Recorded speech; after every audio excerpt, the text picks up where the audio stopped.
یارم السمیرہ حمید episode 7۔ ایک وسیع حلقہ اسے جاننے لگا تھا۔ وہ جس سے چاہتی پڑھنے میں مدد لے لیتی۔ اسے دوران شٹل کاک میں ایک روسی ویرا اور ایک جاپانی این آ گئی۔ جاپانی تو بہت خاموش طبع تھی، سال میں ایک بار بولنے والوں جیسی۔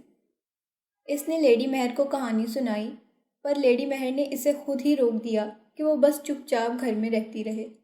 البتہ ویرا نے اپنے شہر سوچی میں ہونے والی 22ویں سرمائی اولمپکس کی وہ کہانیاں سنائیں کہ خود امرہ کا دل چاہا کہ کاش وہ کوئی ایتھلیٹ ہوتی۔ فارغ اوقات میں ویرا مانچسٹر کی سڑکوں پر دکھائی دیتی۔ اس کا قد 6 فٹ اونچا تھا، بال کمر سے بہت نیچے تک لمبے تھے۔ یا سائیکلنگ کرتی یا سکیٹنگ۔ جب وہ یہ دونوں کام کرتی تو لگتا کہ کوئی پری بنا پروں کے سڑک پر نیچی پرواز میں اڑ رہی ہے۔ اس کے بال جو اونچی پونی کی صورت میں بندھے ہوتے، لہراتے اور اڑتے۔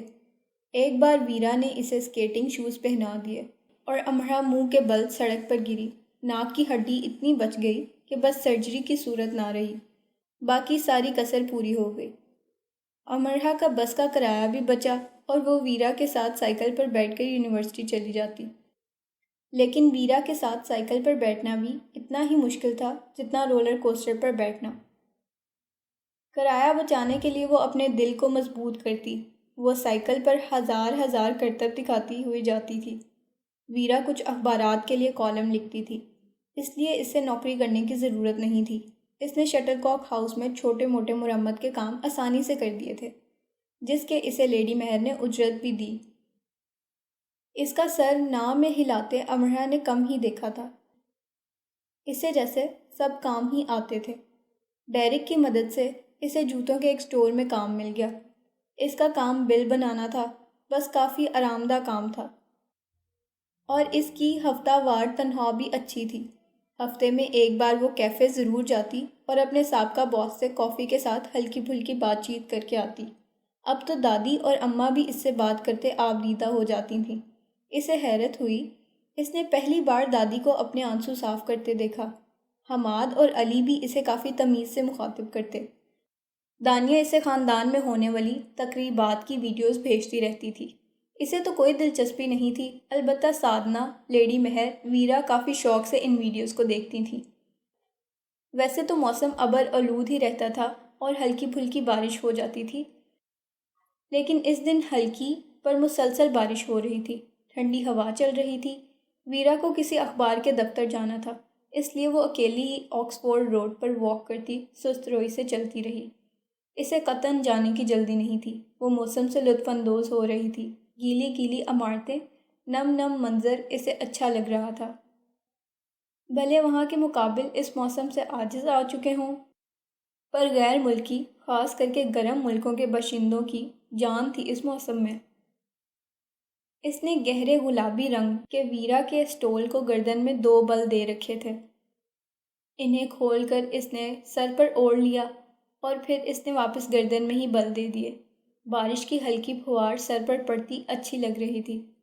ایک دم سے پیچھے سے ایک نیلی چھتری جس پر گلے لالا کے پھول بکھرے تھے اس کے سر کے اوپر تن گئی۔ اس نے سر اٹھا کر دیکھا، پھر چھتری پکڑے ہاتھوں کو۔ وہاں آلیان کھڑا تھا۔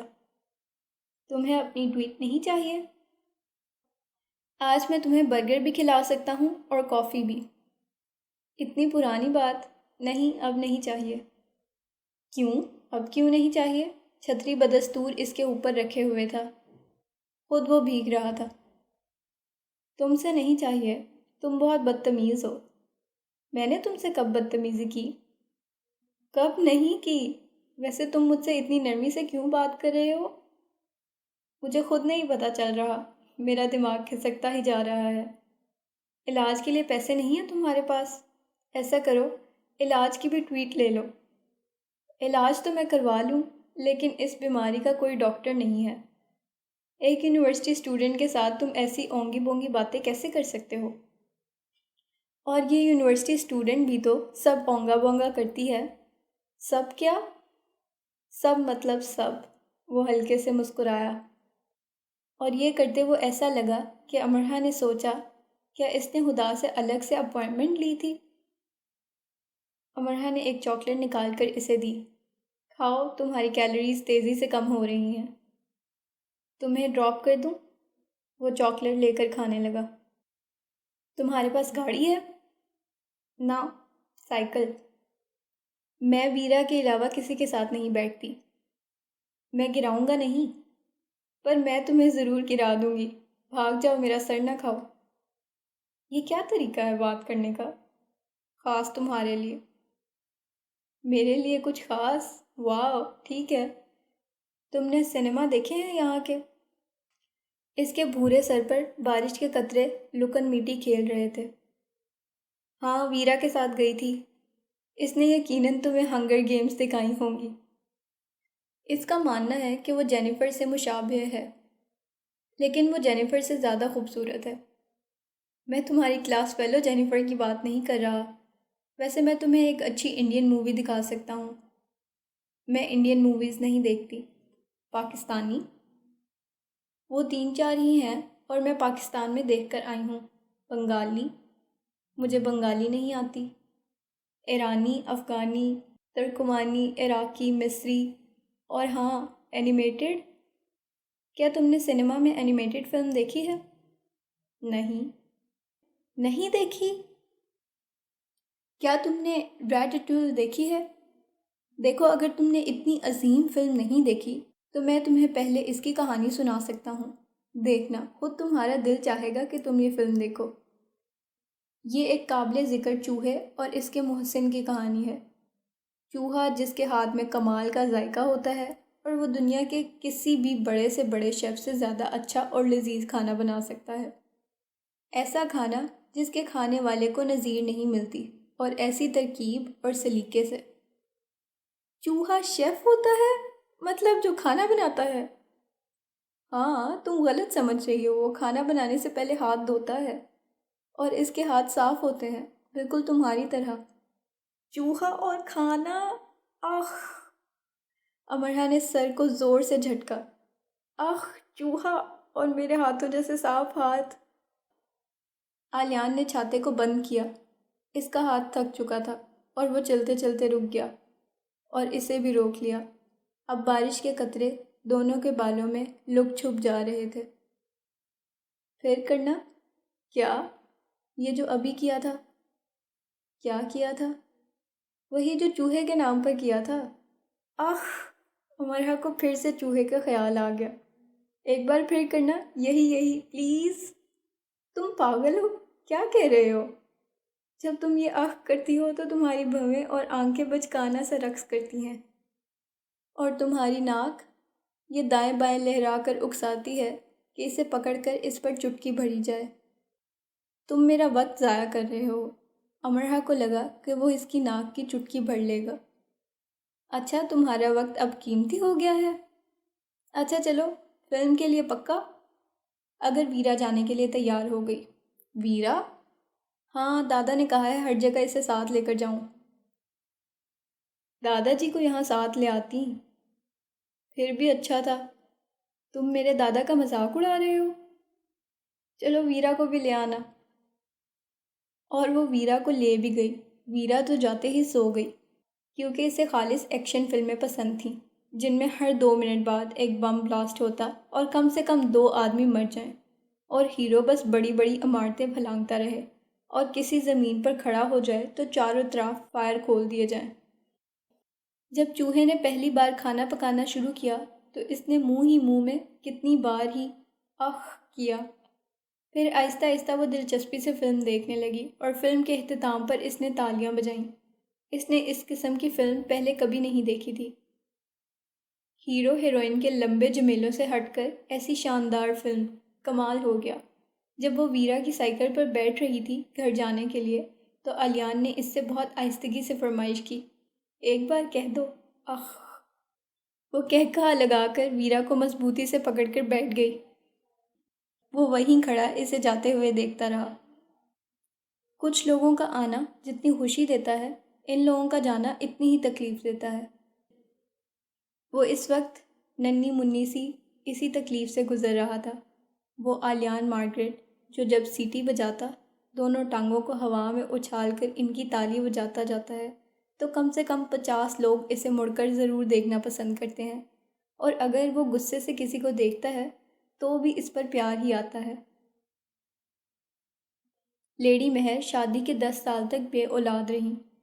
پھر جب دونوں نے بچہ گود لینے کا سوچا تو ان کے شوہر احمد حسین کا کار کے حادثے میں انتقال ہو گیا۔ احمد حسین دل کے سرجن ڈاکٹر تھے۔ وہ ایک کامیاب انسان تھے، اور ایسے کامیاب نرم ہو انسان کے چلے جانے کے بعد ان کی بیوی اتنی کامیابی سے زندگی نہ گزار سکی۔ پہلے فالج سے ان کا آدھا حصہ مفلوج ہوا اور وہ 2 سال پرائیویٹ ہاسپٹل رہیں۔ میکے کے نام پر ان کے خاندان میں صرف ایک باپ تھا جو ان کی 2 سالہ بیماری کے دوران چل بسے۔ احمد حسین کے 3 بیٹے تھے، لیکن وہ اس صورت مہر سے ملنا چاہتے تھے اگر وہ احمد حسین کی جائیداد ان کے نام کر دیتی، ایک گھر اور میڈیسن کمپنی کے شیئرز۔ مہر بچہ گود لینا چاہتی تھی اور اب وہ نہیں لے سکتی تھی۔ ان کی حالت ہی ایسی نہیں تھی، وہ اپنے آپ کو نہیں سنبھال سکتی تھی، بچے کو کیسے سنبھالتی؟ اور اس حالت میں انہیں کوئی ادارہ بچہ دیتا بھی نہ تو انہوں نے بچوں کو اداروں میں ہی رکھ کر پالنا شروع کر دیا۔ ایک ادارہ تھا آر کڈز جو بچہ پالنے کی خواہش مند افراد کو ایک بچے سے ملوا دیتے اور پھر اس کے اخراجات کے پیسے لیتے رہتے اور اسے اپنے پاس ہی رکھ کر اس کی تعلیم و تربیت کرتے۔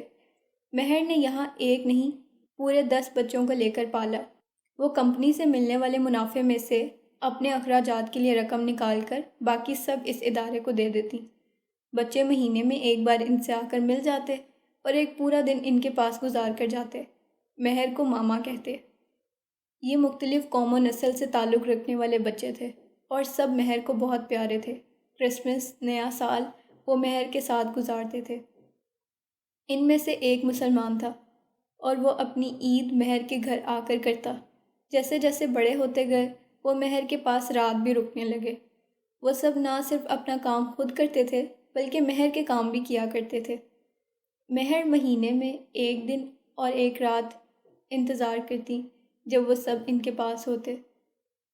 یہی بچے بالغ ہوتے ہی اپنے پیروں پر کھڑے ہوتے مختلف شہروں، ملکوں اور یونیورسٹیز کی طرف بڑھتے گئے۔